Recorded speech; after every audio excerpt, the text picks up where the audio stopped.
Assalamualaikum warahmatullahi wabarakatuh. Sebelumnya, terima kasih buat anak-anak MIS yang sudah mengirimkan jawaban mengenai kesimpulan dari video sebelumnya. Nah, video itu sangat panjang kan durasinya. Mungkin bingung juga sih bagaimana peristiwa glikolisis itu terjadi. Nah, pertama sekali yang perlu dipahami itu satu, glikolisis itu dia terjadi di dalam sitoplasma.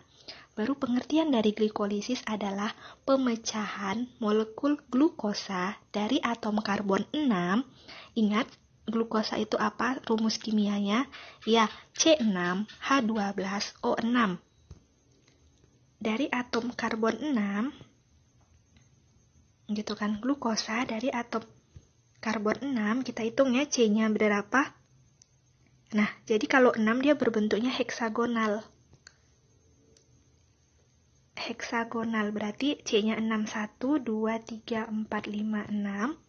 O-nya juga 6. Masing-masing C berikatan dengan O. Baru hanya ada berapa juga? Hanya ada 12. Nah, kita hitung aja.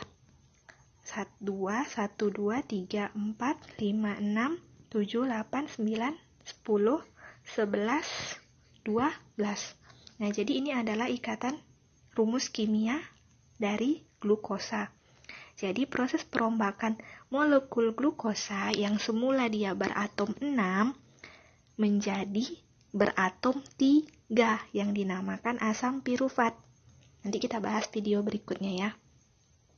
Jadi ingat pengertian dari glikolisis di mana molekul glukosa diubah menjadi molekul yang lebih sederhana menjadi atom 3. Nah, pertama sekali glukosa ini dia dipecah menjadi glukosa 6 di fosfat. Glukosa 6 fosfat.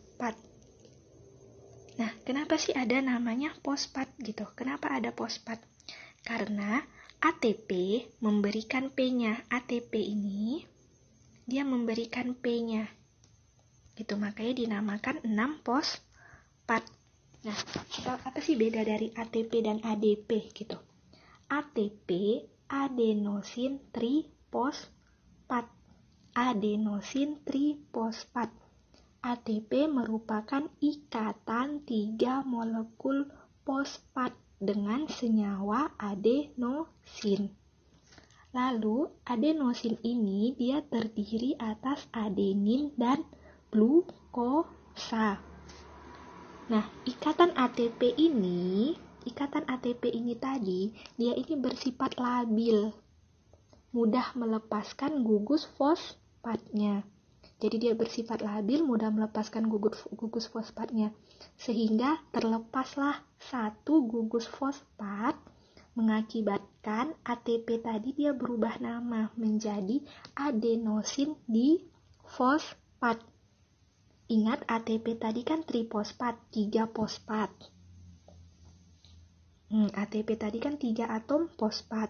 Sementara ADP dia 2 fosfat. Paham kan di mana pembentukan glukosa 6 fosfat itu? Oke. Nah, selanjutnya tunggu kita balikin lagi ya. Selanjutnya glukosa 6 difosfat ini dengan bantuan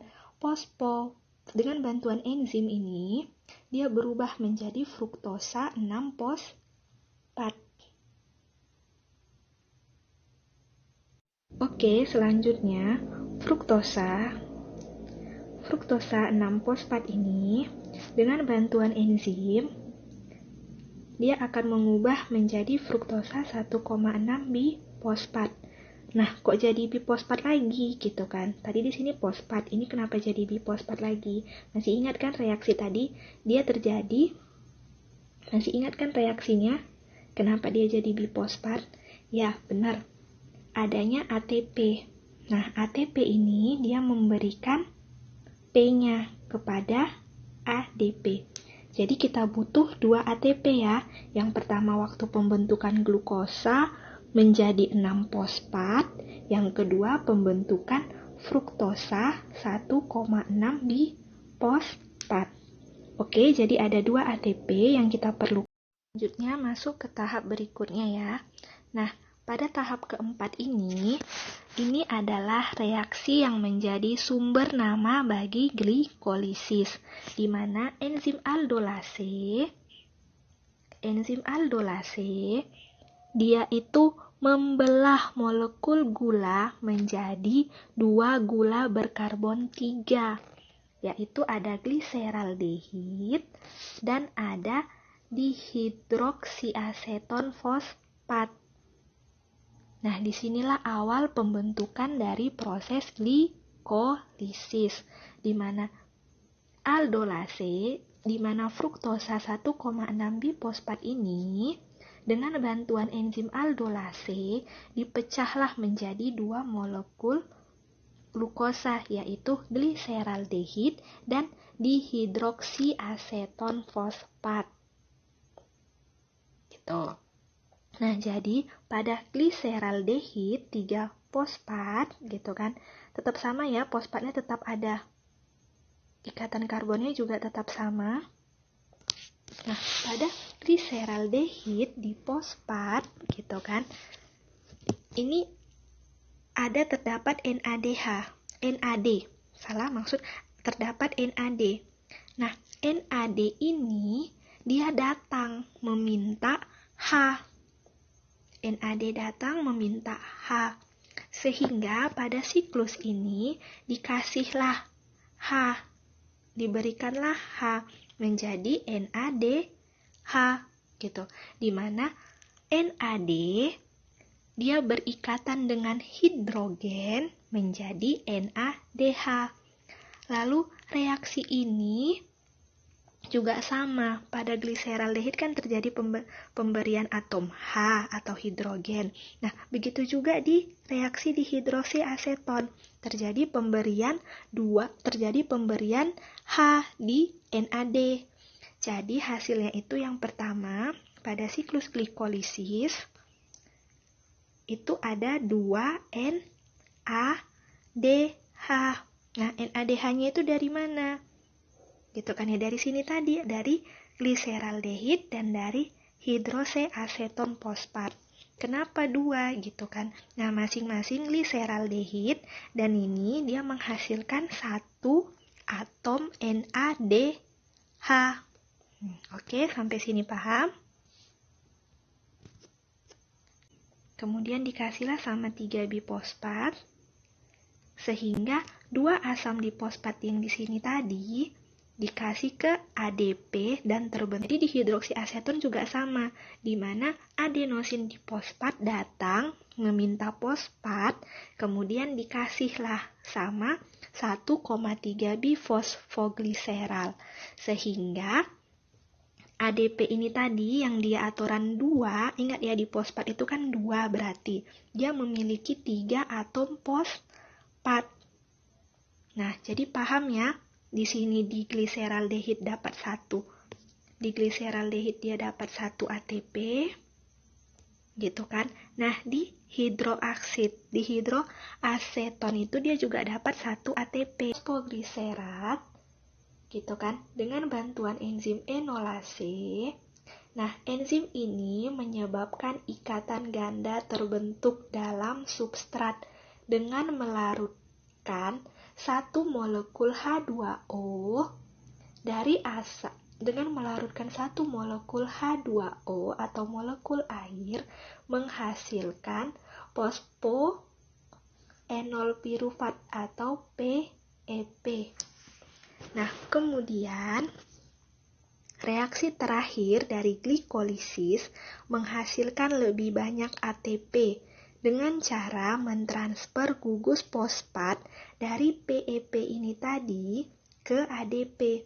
Jadi gugus fosfatnya itu ditransfer dari PEP ini tadi, gugus fosfatnya ke ATP. Ingat kan kalau D itu 2, jadi ditransfer menjadi 3. Jadi 2 ATP gitu. Karena langkah ini terjadi 2 kali untuk setiap molekul glukosa, jadi 2 ATP pun dihasilkan. Nah, jadi dari sinilah dihasilkan 2 ATP tadi. Gitu.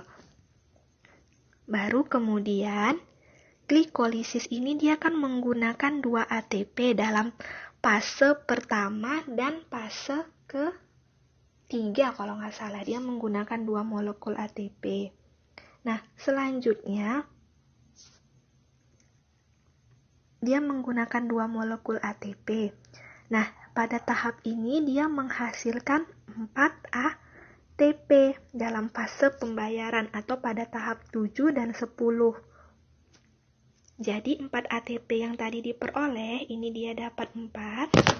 Gitu kan? 4 ATP yang diperoleh ini dibayarlah sama dia.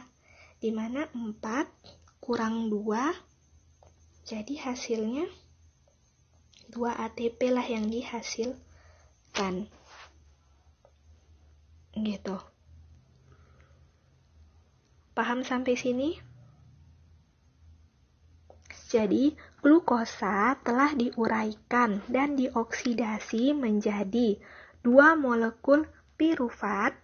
Ini tadi 2 molekul pirufat.